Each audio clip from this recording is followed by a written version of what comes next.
Hello everyone, welcome back. So here I am with another class. So dear students, today I am going to discuss what is sexual reproduction. In my previous class I had taught you what is asexual reproduction and its types. So be with me, and without wasting time, let's start. So dear students, what is sexual reproduction? So it is a mode of reproduction where two parents are involved. Here two parents are involved, male and female. All right. Second thing, it involves gamete formation. Male produce male gamete, female produce female gamete. All right. What happened? This male gamete and female gamete, they fuse. Fusion takes place, and as a result of fusion, what happened? Fertilization. When they fuse, fertilization occurs, and after fertilization, this two, developed zygote, and this zygote, it later develops into a baby. It develops into a offspring. So this is called your sexual reproduction. So how it is differ from asexual reproduction? In asexual reproduction, only single parents were involved. Here two parents are involved. There in asexual reproduction, there was no gamete formation and no gamete fusion. But here gamete formation and gamete fusion takes place. So this is the speciality of sexual reproduction. Alright. Like here I have mentioned that two parents are involved, right? Sometimes what happen in sexual reproduction, single organisms possess both male gamete as well as female gamete, and those organisms are called monoecious organisms. Say for an example, papaya. Papaya is a plant where it possesses both male and female part, male gamete as well as female gamete, and they fertilize. They don't have separate male or female. Those type of plants or organisms are called your monoecious, and in animals it is called a hermaphrodite. So in hermaphrodite, like worm, tapeworm, which is found in our stomach, right, in our intestine, tapeworm, they have or they possess both male gamete and female gamete, in one organism. So this is called a hermaphrodite or monoecious organism. There is another where these parents are separate, they are different, they are called dioecious, like human being. Male is different, females is different, right? They are different. So male will possess male gamete, female will possess female gamete. They are called dioecious. Like in dogs, in animals, dogs, cat, cow, the male and female are different. Am I clear? So this is your sexual reproduction. Here two parents are involved, male and female. Male produce male gamete, female will produce female gamete.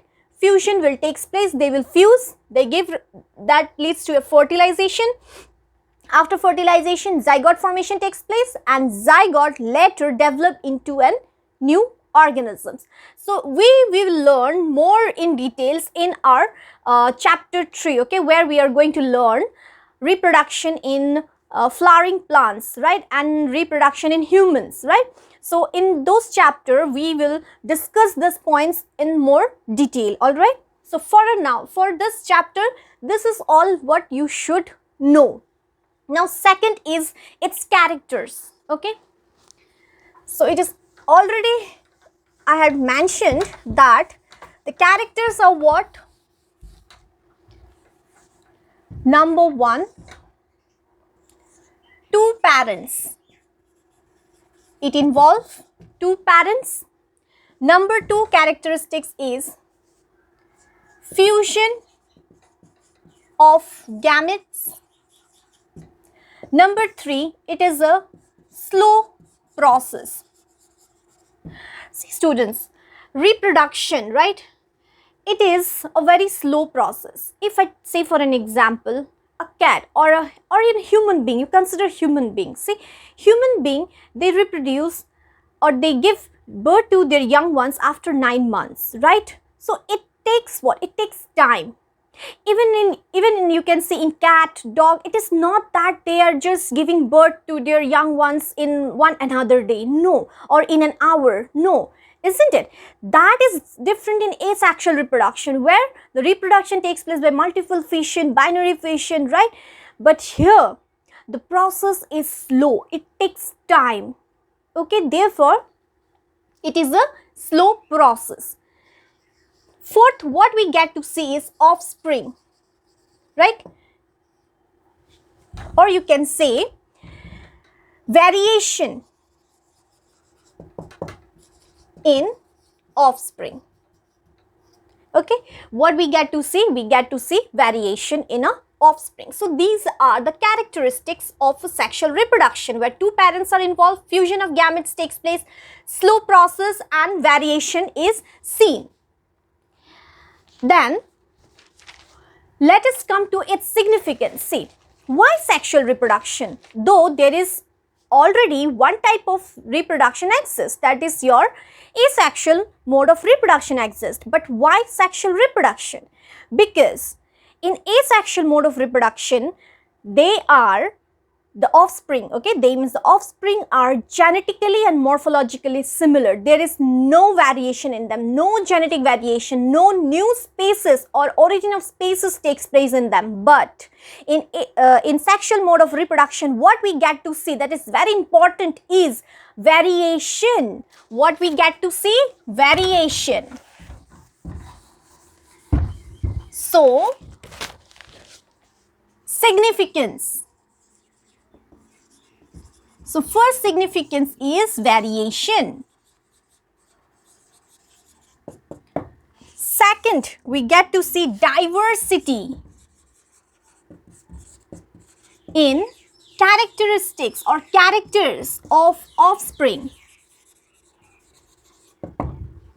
So, this diversity, what happens in an offspring? Okay, those offsprings which are the result of sexual mode of reproduction, you will see little variation in them. You will see the variation, you will see changes or difference in the characters. Yes, they do have some features, okay, or they do possess some features like their parents, okay.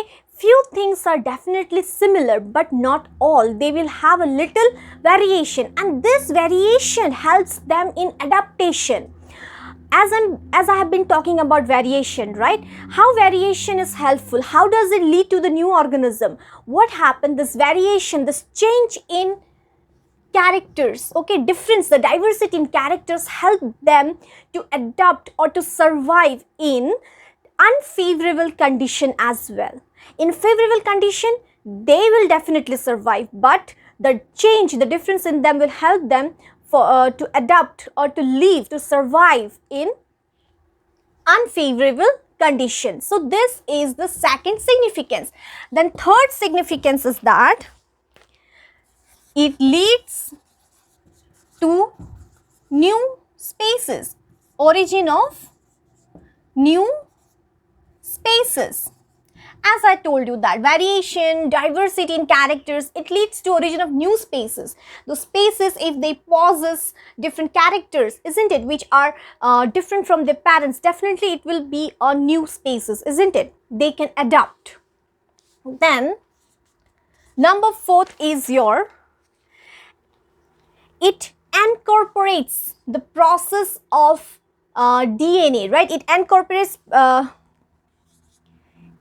DNA combination. It incorporates DNA combination which enables organisms to survive in the unfavorable conditions. So just before I had mentioned that they are able to adapt themselves, or they are able to survive, isn't it? Why? Because of this DNA combination, different DNA comes from different parents, which leads to this origin of new species, diversity, variation. Now what is DNA, how does they combine, okay, all this we will definitely learn in our next chapter, okay, in another chapter where we will discuss this whole thing.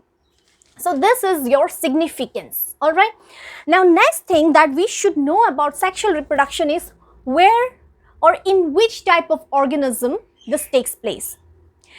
As I told you that asexual mode of reproduction takes place in simple organisms, right?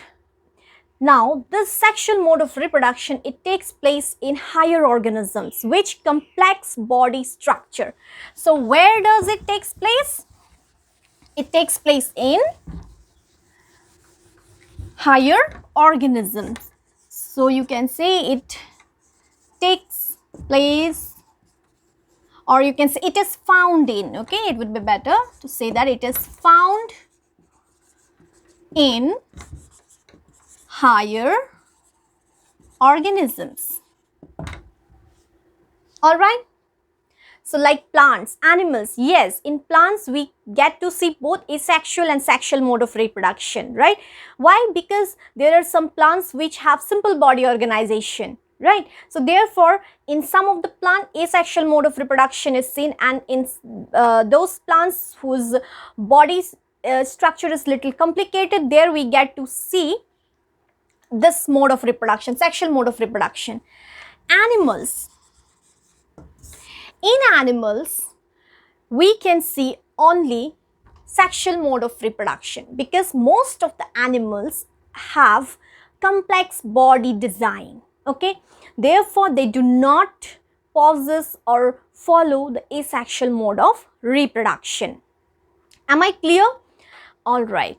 Now, the next question, that is, when does this organism reproduce, okay? At what stage, or how do we know that they are reproducing? Okay, so this is another important question. So there are different stages, okay, which this organism goes through. So the three stages are, so there are three stages. Number one is juvenile phase. Number two is your reproductive phase. And number three is your senescence phase. This phase I had also discussed with you when I was teaching you asexual mode of reproduction, isn't it? So in asexual mode of reproduction, or you can say in simple organism, these phases are not that prominent, they are not that clear there, okay? But here we can say that the sexual reproduction, it follows this juvenile phase, reproductive phase and senescent phase. So we will discuss more about this. Now what is juvenile phase? So juvenile phase is the phase of young stage, okay, where they starts growing. If we say in human being, then it is between 10 to 14 or it's up to 14 years, okay. This is called your growing period, okay, where they grows. All right. Reproductive phase. Reproductive phase we will discuss in details in my next video, okay. Now for a timing, now senescence. What happened after juvenile phase? Reproductive phase comes, okay, where the organism get matured and they started reproducing. So here we have to discuss few more points, okay. And senescence. Senescence is a phase where reproductive stage or reproductive cells dies, okay, they does not work, it stops. So that is called your senescent phase, where they start growing old, okay, they become aging, okay. After that it comes to aging and then ultimately they die, okay. They die after giving birth to their young ones. All right. So I hope this is clear to you. So the reproductive phase I shall be discussing with you in my next video.